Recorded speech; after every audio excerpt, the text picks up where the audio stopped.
Hello, this is Stampy, and welcome to another book diary. Sorry I'm not in the normal setup. Yeah, I haven't got the good mic or anything. I just realised that it's been a very long time since I did one of these. I thought I'd just grab the camera and have a little chat just to tell you how things are going. So, on the book writing front, things are going really well. I am just kind of wrapping up the climax of the book. It's not the end of the book. There is kind of some stuff that happens afterwards, you know, just to kind of, you know, finish the story arc and kind of level things out again. But yeah, we're kind of towards the final third, maybe even a little bit later of the book, so that's good.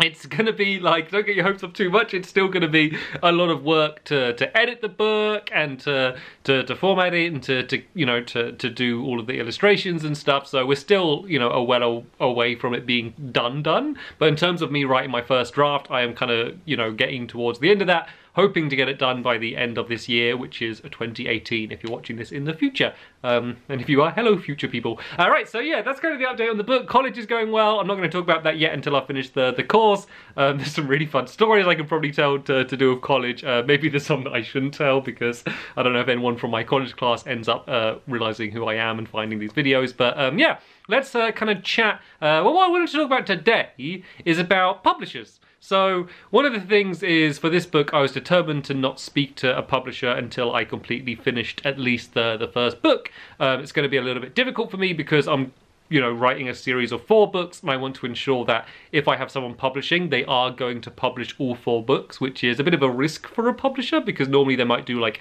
you know, a 1 or 2 book deal because, you know, if they don't sell very well, you know, they're like, oh, I've got to do 4 of these and stuff. But yeah. That's something that I haven't dealt with at all. Like, I haven't spoken to any publishers for this book. I don't know if I'm going to self-publish or who I'm going to go with. But I have for other books that I've done. This isn't my first book. It's just my first novel. I've had 2 books that have come out before this. One was an activity book and one was a sticker book. And for them, I went with Egmont Publishing, who you may know because they publish a whole load of the Minecraft books and, you know, do all of like the...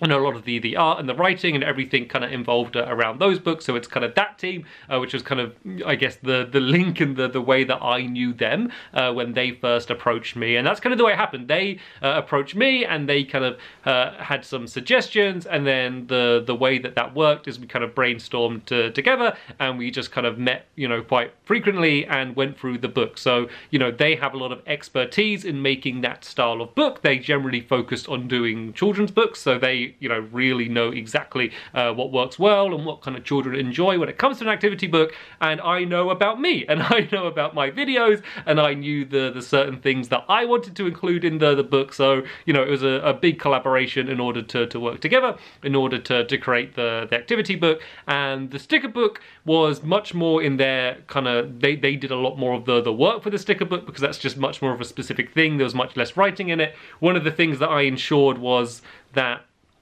like it was kind of going to be like a fun creative book. Like I hate the sticker book. I don't hate them, but I don't enjoy the sticker books where it's just like, this is the sticker that you need and this is where you need to put the sticker and you're basically just lining it up and putting it in, because that's just like work for me. Like that's not like a fun thing to do. So that's one of the things, you know, I ensured, and then we kind of, you know, came up with a few of the ideas together and some of the other stuff, you know, other the stickers that would be in there. But yeah, that was kind of the way that the process worked. We didn't necessarily need to get permission from Mojang, because one of the things is always a bit weird with Stampy, because Stampy Cat, kind of the character, which is also me, is also kind of associated with Minecraft so heavily. So there's kind of like just the character by itself, which, you know, could be used in artwork or in cartoons or anything, then real life me, and then the Minecraft version of me. And of course, I don't have, you know, permission to use the fidget skin, which is what my skin actually is inside of Minecraft. So we did speak to Mojang anyway, just because I have a relationship with Mojang, you know, I know a lot of the people there, Egmont do as well, so we didn't necessarily need to get like approval, like it was all like legally fine in terms of it didn't use any Minecraft assets, but we just wanted to make sure that they were happy with it, because no matter what, people would associate it with Minecraft. You know, there's, you know, maybe a parent of one of my viewers, you know, I'm not saying everyone, but, you know, some people might just assume that Stampy Cat is a character in Minecraft. That's something that I've happened, you know, they think that Stampy is, you know, like there's Steve and Creepers and Stampy. Like, some people don't realize that, you know, I'm not part of Minecraft. I just, you know, make videos using it. So yeah, we did have you know, some meetings with Lydia, and they went through it, and there were some kind of suggestions and things that they did want changed, and we did all of those things. So I don't know if any of you were kind of curious for how some of these things worked. But something that you definitely won't know is, because I haven't spoke about it, is I was also in talks with them for doing a novel, and that was going to be a novel using a ghostwriter. And there's I think there's been some other YouTubers, I don't know who, that have used ghostwriters recently, and I actually got a few tweets when I said about the novel that I'm writing, saying like, oh, I hope you're not using a ghostwriter. And I think there's a lot of people that have a very negative opinion on ghostwriters.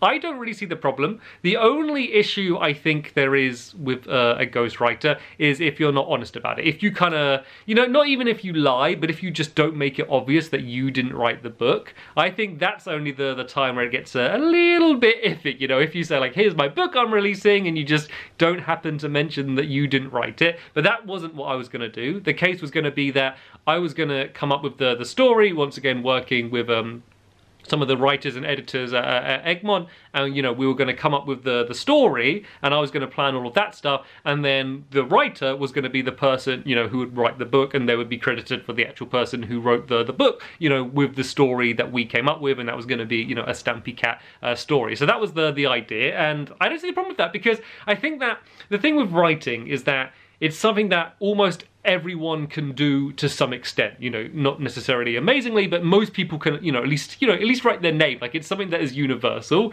whereas other talents are things that, you know, maybe someone's, you know, not tried. For example, say if I came up with an idea for a cartoon, I'm not an animator, I would go to an animator to make the cartoon, but it would be, you know, my idea, and I might use my voice, and people wouldn't have a problem with that. But, you know, when it's a skill like writing, which, you know, is a skill that is learned and developed, and people spend years kind of, you know, fine-tuning their art of being a writer, like, I think people think like, oh, why aren't you writing it yourself? And it's like, well, I don't have those skills, you know, like, you go to the person who knows how to do the thing. And I think that is kind of the way it would have worked with this ghostwriter. In the end, it ended up not happening, and now I've decided to try and become the writer myself, and so I'm kind of going through the steps to try and learn how to be a writer, and to kind of improve. Like, one of the things I'm thinking, the reason I wanted to do 4 books is I think that it would take about writing 4 books for me to become, you know, a really good writer. Well, not a really good writer, but like a decent writer. And so, you know, I'm hoping these books are going to be good in their own right, but I'm hoping that, you know, what I learn by writing these would mean that, you know, when I go to write, you know, a 5th separate book, which is unrelated to the story I'm writing at the moment, hopefully by then, if it will kind of stand on its own, and, you know, I can just say this as, you know, a new original book. And so, yeah, it's kind of, as well as being something that is enjoyable and hopefully people will enjoy reading the book, it's also kind of good for my learning process. So, yeah, that's kind of what I wanted to talk about today, was just kind of the way that it worked with a publisher. Like, I can't go into too much detail about like the business side of stuff, but yeah, hopefully that kind of gave you an idea of how all of that worked. As always, if you have any questions or anything you want to say to me, leave them in the comments. I'll try and be as active as I can in the comments, replying to any questions. If I don't reply to your question, it means either I didn't see it, or it's just a question I've answered a lot, or one that I've answered in the video, like questions about, you know, what the book's about, or when's it coming out, and all of those questions are all things that, you know, I've said that I'm not talking about yet. So